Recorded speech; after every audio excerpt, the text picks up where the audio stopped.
Good morning friends. আজকে সকালটা আমার শুরু হয়েছে ব্রাশ করতে করতে বাগানে। তারপরে একদম ফ্রেশ হয়ে আমি ব্রেকফাস্ট করেছি, আর ব্রেকফাস্টের একটাও সিন নিতে পারিনি বিকজ তখন ফোনে একদম চার্জ ছিল না। তারপরে যেই আমি পড়তে বসতে যাবো শুনলাম কেউ এসছে, চলো দেখি কে। হাই, এটা কে বলো তো ফ্রেন্ডস? এটা আমার মাসি ঠাম্মি, অনেক দূর থেকে এসছে। আর কিন্তু মাসি ঠাম্মির সাথে পিসিও আসেনি, দিদিও আসেনি, তাই আমার মনটা একটু খারাপ হয়ে গেছিলো। অনেকক্ষণ মন খারাপ করে বসে থাকার পর ভাবলাম চলো পড়া যাক। যেহেতু এক্সাম, তো ফার্স্ট বুকটা রিভিশন দিলাম। অনেকক্ষণ বুকটা রিভিশন দেওয়ার পরে তারপর আমি কপিটা রিভিশন দেবো ভাবলাম। তারপর রিভিশন দেওয়ার আমার একটা কোশ্চেনে ভীষণ প্রবলেম ছিল। তারপরে বাবা বললো ঠিক আছে ওটা লিখে তুই আমাকে দেখা। তারপর লিখে বাবা থেকে চেকিংও করিয়ে নিয়েছি। দেখো ফ্রেন্ডস, তারপর আমি রান্নার ওখানে চলে এসেছি, আর এখানে পর্ন ফ্রাইড রাইস হচ্ছে, আর মাটন আর বেগুনি। তারপরে আমি বাবার বাগানে গিয়েছিলাম একটু ঠান্ডা ঠান্ডা হাওয়া খাওয়ার জন্য, আর ভীষণ সুন্দর হাওয়া দিচ্ছিল। তারপরে জানলাম আমার আরেকটা মাসি ঠাম্মি এসছে। এই দেখো ফ্রেন্ডস, আমার আরেকটা মাসি ঠাম্মি এসছে। আমি ভীষণ খুশি। তোমাদের একটা দুঃখের কথা বলবো, আমার না চশমাটা দেখো একদম ভেঙে গেছে।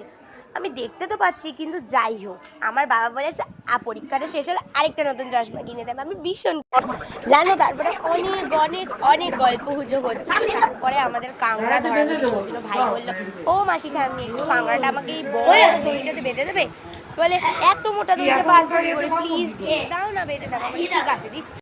দেখো ফ্রেন্ডস, আর একটু বাগানে গিয়েছিলাম। তারপরে আর এত সুন্দর হাওয়া দিচ্ছে, আর যতবার আমি ফুলগুলো দেখছি আমার মনটা এত খুশি হয়ে যাচ্ছিল, কি বলবো।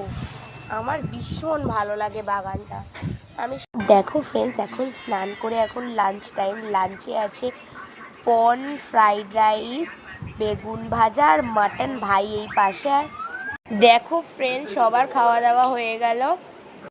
দেখো ফ্রেন্ডস, দুপুরবেলা একটু লাঞ্চ করে শুয়ে পড়েছিলাম। তারপরে মা আমাকে দিয়েছিল আপেল। আপেল খেতে খেতে একটু বাগানে গেলাম, গিয়ে সুন্দর হাওয়া খেতে খেতে আপেলটাও খেয়ে ফেললাম। তারপরে দেখো ফ্রেন্ডস, বাগান থেকে এসে দেখি এরা তিন বোন মিলে ভীষণ সুন্দর গল্প করছে আর ফল খাচ্ছে। ওর মধ্যে থেকে আমিও ভাগ বসালাম। ভাগ বসিয়ে আমি ওদের সাথে ভীষণভাবে গল্প করতে লাগলাম, সকলের সাথে অনেক গল্প করলাম, মজা করলাম। দেখো ফ্রেন্ডস, বেদানা ছাড়ানো হয়েছিল, তো বেদানা থেকেও আমি একটু ভাগ বসিয়ে ফেললাম। তারপরে আবার ফল কাটা হয়েছে, কারণ ওদের ফলই কম পড়ে গেছে। তারপরে সবাই মিলে আবার গল্প শুরু করে দিয়েছিল। দেখো কতটা, দেখতে দেখতে সন্ধ্যে 7টা বেজে গেছে, আর মাসি ঠাম্মিরাও নিজেদের মতো সবাই বাড়ি চলে গেছে।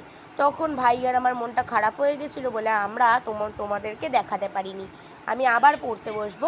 আর আজকের আমি ভিডিওটা এখানেই শেষ করছি।